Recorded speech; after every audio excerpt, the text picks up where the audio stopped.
Welcome back to our channel, where every camera tells a story and every encounter is measured against the law. Today's footage comes courtesy of Reggie Photo, link below, so make sure you support their work. Stay with us for the full breakdown, and don't forget to subscribe for more real encounters and legal analysis. Hey, what's up guys? Reggie's here again. Peace out people. So where are we today?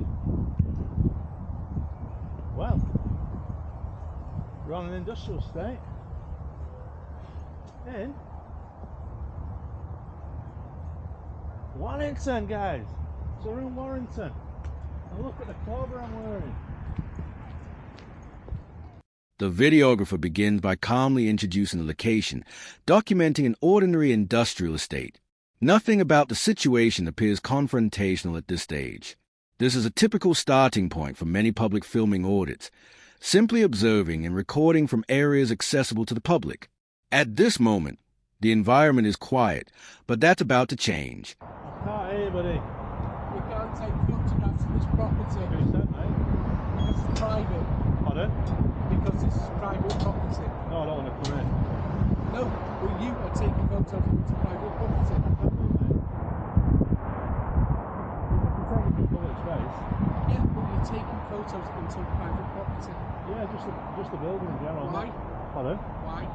I'm a photographer. I'm a photographer. And what, do you not take pictures from a public space? Yeah, but the thing is, I am taking photographs of animals.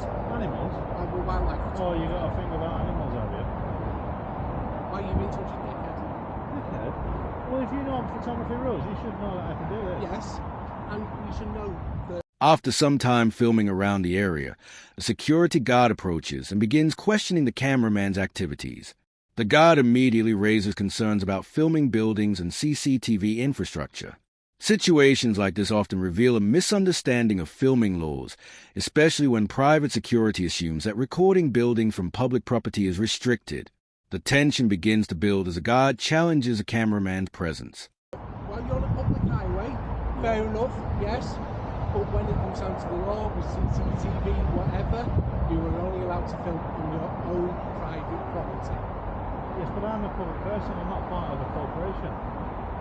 No, you're not listening to what I'm saying. You're filming me right now, right? Yeah. But we cannot prosecute you until you come onto our property. Yeah, I'm not Do you coming out. remember that thing that happened a few years ago about the old woman walking down the road, picked up a cat and dumped it in a wheelie bin? Yeah, I remember that. And they couldn't do anything about it. Why because not? she was on public property. Yeah, and that's why you can't do it about me. I'm on public property. Right. I'm not coming past your gate. But you're still filming. The security guard attempts to assert a rule that filming buildings or CCTV is only allowed on private property owned by the filmer. That claim raises an important legal question because, in many jurisdictions, filming from a public highway or footpath is generally lawful. This is where the encounter starts shifting from casual questioning to a debate over rights. The guard appears confident, but the legal footing may not be as solid as he believes. People's property. No, what you can do, you can take. You should know as a photographer, you can take a picture.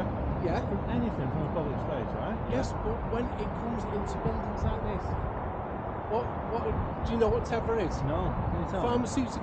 Pharmaceutical. Yes. Why do you think we've got security all around the building? And it's very good security. Have you ever seen me once try and breach it? No.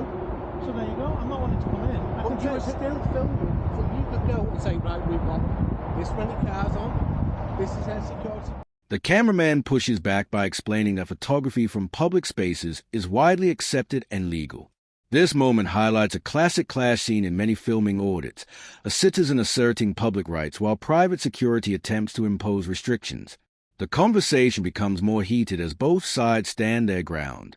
What started as curiosity is now turning into a confrontation about authority. Set up. Yeah. We've got security here. You filming it, you could go on to Jack the Lad and say, 20 quid, that's how they do their security. Mate, I'm not being funny, mate. You have to go off trust in this country because there's no law against it. And what I'm saying is, I could take pictures of Buckingham Palace and all that, right, Yeah. down the street. I can do it secretly. I could be planning a terrorist attack, but I'm not going to do that. I'm not You here know to what, do I'm that. just going to go and phone my company, and if they tell me to phone the police, I'll do it. Seriously? I'm asking you. The guard escalates the argument by suggesting that filming could potentially relate to suspicious activity, even referencing extreme examples like terrorism. While security professionals are trained to be vigilant, invoking such scenarios can sometimes be used as a pressure tactic. Without reasonable suspicion of wrongdoing, accusations like these may appear excessive. The tension is clearly rising. What? You're refusing. I'm not in aggravated trespass. I'm not on side your property. But you have been asked to move from an area and you were refusing. This isn't your property from here. This is public footpath, right? Past that gate there is aggravated trespass. Go fuck off, you knobhead. What a... Now the situation reaches a critical moment. The guard demands that the cameraman move away and begins referencing aggravated trespass as justification. However, aggravated trespass typically applies when someone interferes with lawful activities on private property. Since the cameraman appears to be standing on a public footpath, this claim raises serious legal doubts. You are, mate. Fuck you, what an attitude.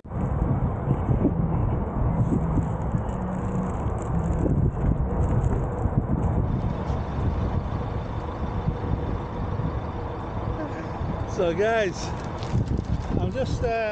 As the disagreement intensifies, emotions flare and the conversation becomes openly hostile. This shift from authority to frustration is common in confrontations where one party feels their authority is being challenged. Instead of resolving the situation calmly, the encounter devolves into verbal conflict. At this point, the original concern about filming is almost secondary to the clash of egos. Finishing off from this... Pardon? Oh, it's brilliant, isn't it?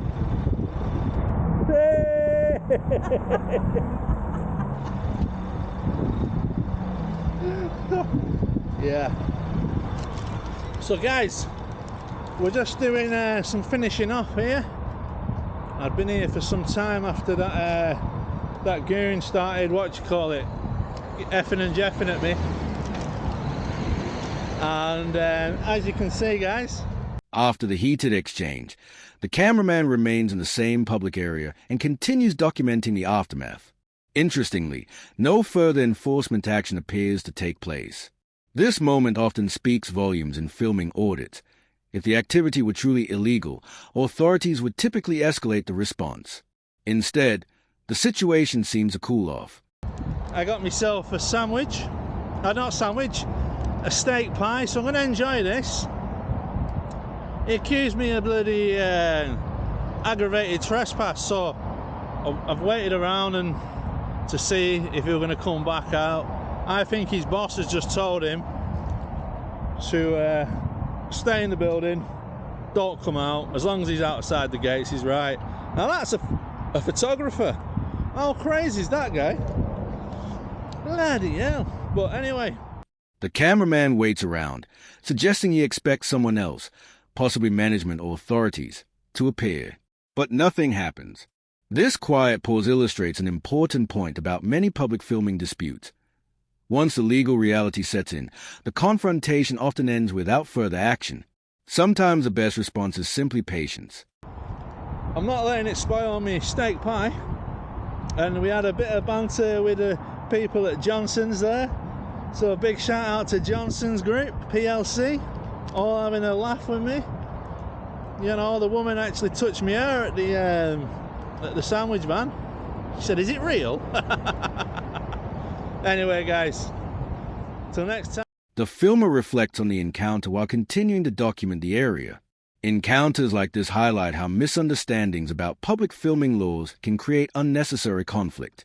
Private security plays an important role in protecting property, but that authority usually stops at the boundary of public space. Are you looking for a place in the woods? No, we're not from around here.